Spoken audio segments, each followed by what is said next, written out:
When people think of Marvel, they tend to think of the 60s and 70s. You know, the decades that gave birth to the likes of Spider-Man, the Fantastic Four, and the X-Men. But while it's true the bulk of Marvel's library was conjured during the Silver and Bronze Ages respectively, the publisher has never stopped creating new figures. Some would say, in fact, that since the start of the century, the publisher has begun creating some of their most fascinating characters yet. Some appeared in other media before coming to the comics, while others have gone on to adopt an incredible media profile over a ludicrously short space of time.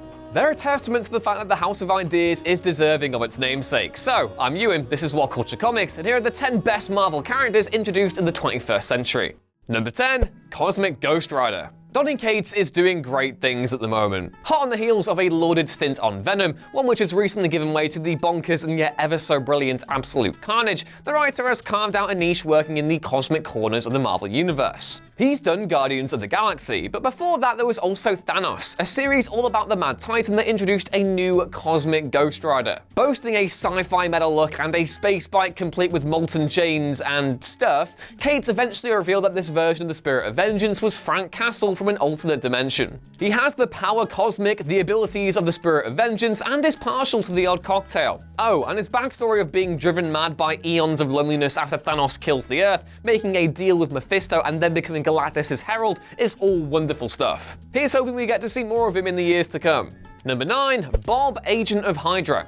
Considering Deadpool has received a revival this century after becoming a bit cringy in the 90s, it shouldn't be a surprise that he's got a great supporting cast of characters. With meta seemingly going mainstream, Deadpool kills the Marvel Universe getting traction, and the Ryan Reynolds movies enjoying huge popularity, Deadpool is back amongst the big boys. He hasn't quite taken Bob, Agent of Hydra, along for the ride, but since his debut in 2007, he's gained a cult following. A minor cameo in the first Deadpool film didn't really do anything for him, but the comics have offered him more leeway. Bob is basically a coward who only joins Hydra after getting nagged into it by his wife and ends up disappointed when they don't offer a coverage on a dental plan. Deadpool then takes him hostage and convinces him to switch teams, which doesn't take too much work. From then on out, Bob pops up during Deadpool's wacky adventures, hindering as much as he helps, providing some comic relief. Not that Deadpool needs any more, really, but still, the more the merrier. Number 8, Dupe. Okay, the bonkers pattern does seem to be getting even more outlandish, but after Dupe, it should stop.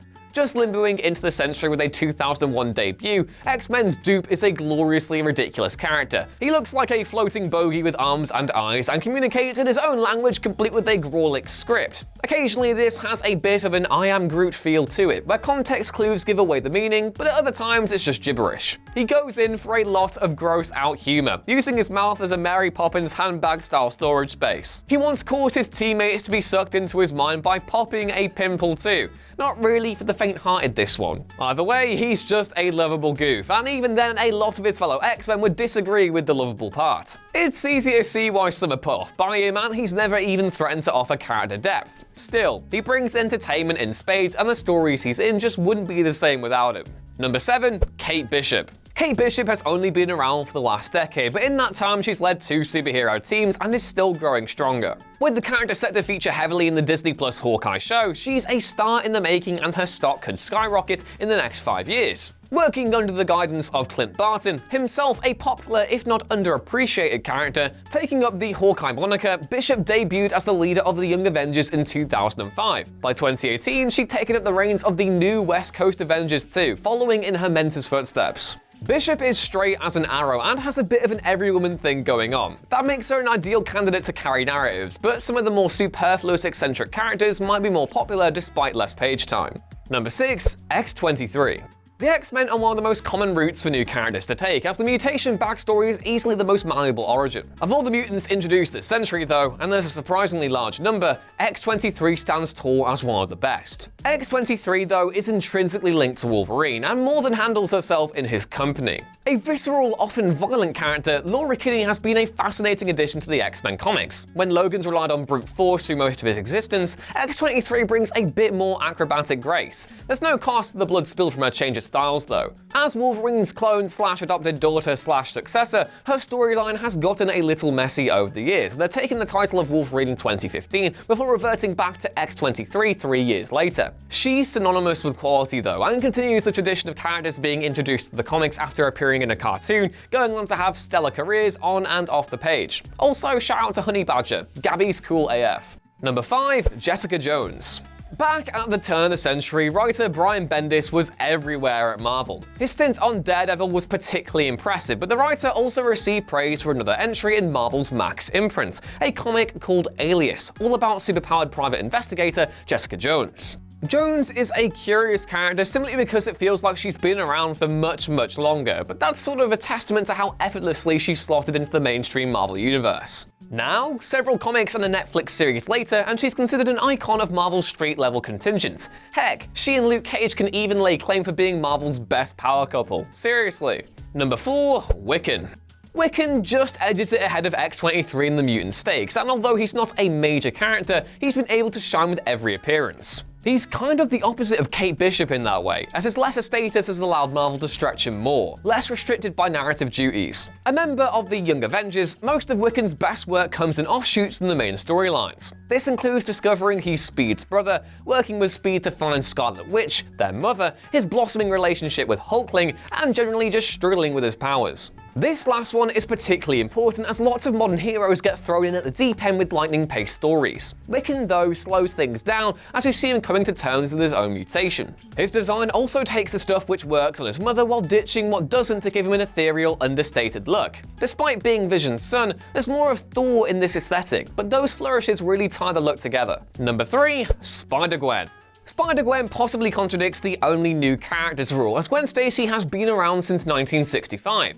However, she hasn't just had a simple redesign, they completely transformed the character from the ground up. The woman in the costume might not be a new character, but the SpiderGwen property itself is only 5 years old. To avoid pushing the limit by pulling the same trick twice, consider Jane Foster's Thor an honorable mention in this entry too. Into the Spider-Verse is quite possibly the greatest superhero movie ever made, and SpiderGwen plays a massive part of that. The casting of Haley Steinfeld was inspired too, as if there's ever a meta live-action multiverse crossover, and anything's possible these days, she'd be perfect. She also has one of the coolest designs out there too, courtesy of artists Robbie Rodriguez and Jason Latour. Not just amongst alternate Spideys or compared to other newbies, but stacked up against the entire Marvel canon. Her look is just that good. Spider-Man himself is such a great character that it's hard to go wrong riffing off him. Gwen, though, manages to add her own take on the character, with much more sarcasm and acid zingers where Spidey is a bit more goofy. Number 2, Kamala Khan.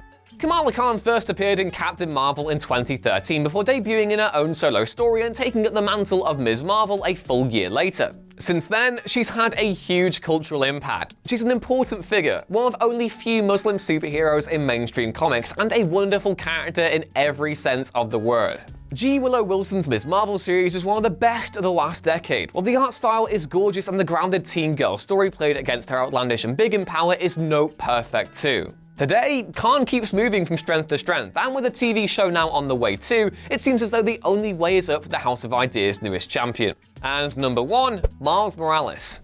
All the characters here are truly great additions to the Marvel canon, but there is still one that ranks above all others. Inspired by Donald Glover and Barack Obama, Brian Michael Bendis and Sarah Pichelli created the character in 2011 in the wake of the death of Marvel's Ultimate Spider-Man. Morales climbed out of Peter Parker's shadow almost immediately, providing a valuable new perspective and an important symbol. Miles' admiration for his Uncle Aaron turning sour when he realizes his criminal ways is touching enough, but Miles' existential worries about his own future seal the deal. To make matters even better, his Into the Spider-Verse role was even bigger than Gwen's, carrying the movie brilliantly. He's as unique a Spidey as her, but there's more depth to what Miles has explored. Design-wise, sure, he isn't going to beat her, but he brings much more to the table and is easily Marvel's greatest creation of the last 19 years, and by far the most valuable. But I want to hear your favorite Marvel creations of the last decades. Did we miss anyone? Let us know in the comments below, and please be sure to like and subscribe if you haven't done so already. I've been Ewan, catch me on Twitter at EwanRunesThings, and I'll see you next time. Bye! Hello YouTube, we're turning things up to 11 with the launch of What Culture Music. It's our brand new channel featuring all those lists you just can't get enough of, including creepy hidden messages in your favourite pop songs, as well as radio-friendly songs that detail literal murder. That's That's as well as Chatty Faces, where we get personal with you on our sordid musical tastes, in-depth discussion podcasts, and we're even doing quality fun stuff like tournaments and quizzes too. There's going to be something for everybody, so come on over and make some sweet, sweet music with us. Or just watch the videos, that works too. Like, share, and subscribe at the link below, and we will see you there. Bye.